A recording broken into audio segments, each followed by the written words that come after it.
Vous devez apprendre à respecter le travail des autres, le métier des autres, la profession des autres. Bienvenue sur notre page Evra Akwasi, votre ingénieur en génie civil et hydraulique, promoteur de l'entreprise Génie H-Pro, avec la santé toujours surdimensionnée. J'espère que cette vidéo vous trouvera en parfaite santé. En 2019, j'ai assuré le suivi des travaux de construction d'une villa duplex à usage d'habitation à l'intérieur du pays. Pour ce projet, la toiture était prévue en tuiles. Ok, on a pratiquement fini les travaux du gros œuvre, il restait le crépissage. Arrivé maintenant à l'étape de l'exécution de la toiture, la charpente et la pose des tuiles, je me suis rendu à l'usine pour passer la commande des tuiles. Ok. Donc après avoir passé la commande des tuiles, le responsable technique en fait de l'usine m'a proposé de travailler avec ses ouvriers, c'est-à-dire ses poseurs de tuiles et ses charpentiers. Ok, je n'ai pas refusé. Je lui ai dit automatiquement, ok, donne-moi un devis. Donc ils ont fait un devis qui m'ont transféré en fait le lendemain.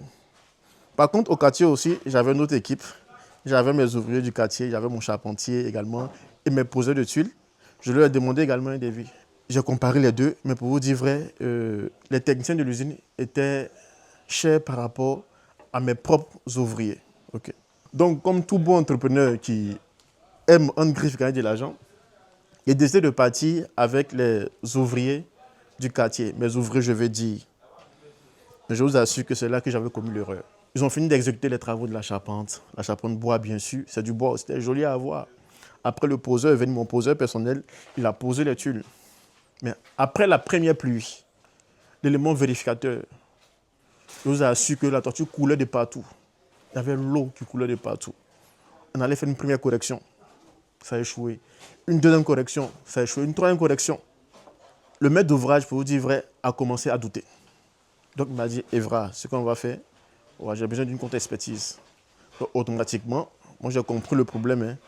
J'ai décidé de virer mes ouvriers en griffe et je suis retourné maintenant à l'usine pour négocier le devis qu'ils m'ont envoyé. Donc je vous assure que j'ai payé deux fois la main-d'œuvre. La première fois à mes ouvriers, la deuxième fois, le prix de la main-d'œuvre facturée par l'usine en fait. Là, pour vous dire vrai, conséquence m'a conseillé. Donc pour cette fois, nous n'allons plus commettre les mêmes erreurs.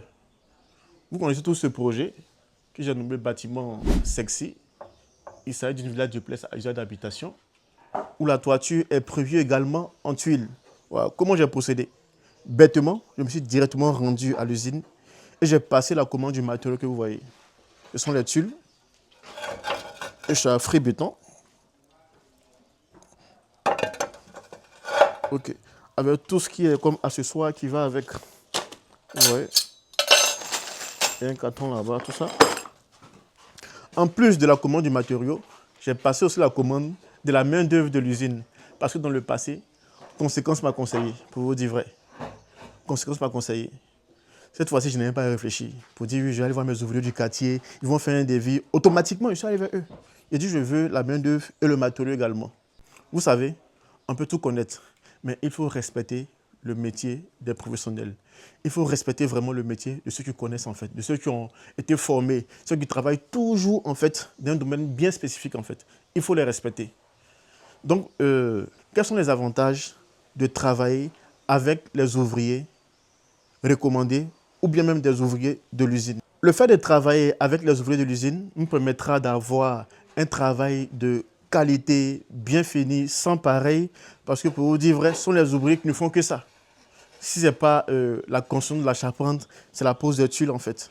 D'autres ont 5 ans, 10 ans, 15 ans, 20 ans et plus en termes d'expérience. Donc imaginez-vous, quelqu'un qui fait dans ce domaine depuis plus de 5 ans, forcément il sera meilleur.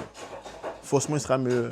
En plus de la qualité du travail, il y aura aussi une communication facile entre nous et ses ouvriers, entre nous également aussi et l'usine.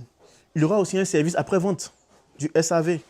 Imaginez-vous, après la première pluie, ou bien même s'il y a des tuiles même qui se cassent aussi, je suis sûr qu'on aura facilement accès au service technique de l'usine en fait, pour pouvoir résoudre ces différents problèmes-là aussi.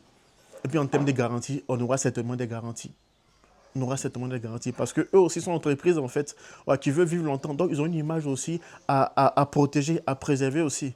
Donc s'il vous plaît, évitons de continuer les professionnels formés pour un domaine bien précis pour aller peut-être en griffe vers les ouvriers en fait, du quartier. Par chance, ça peut marcher, mais ça ne marche pas toujours. Or, avec en fait des spécialistes formés pour un domaine bien précis, je suis sûr et certain que ça marchera certainement. Raison pour laquelle je vous conseille toujours, sinon je vous ai toujours conseillé de prioriser en fait le travail, mais la collaboration avec les professionnels. Tu as besoin d'un plan d'architecture, avoir un architecte. Un plan de structure, avoir un ingénieur aussi. Si tu veux construire, avoir des professionnels, techniciens, ingénieurs, entreprises de construction pour avancer avec ces derniers-là. Je vous assure que si vous procédez ainsi, à la fin, vous aurez un ouvrage sûr, un ouvrage, on peut dire, de qualité, un ouvrage en fait sécurisé. Ok. Merci à tous, merci aux Yekish, merci aux abonnés à Géniage pour notre entreprise. Merci pour vos likes, merci pour vos messages d'encouragement, ça nous fait énormément du bien. Merci et ensemble, nous serons plus forts. Merci.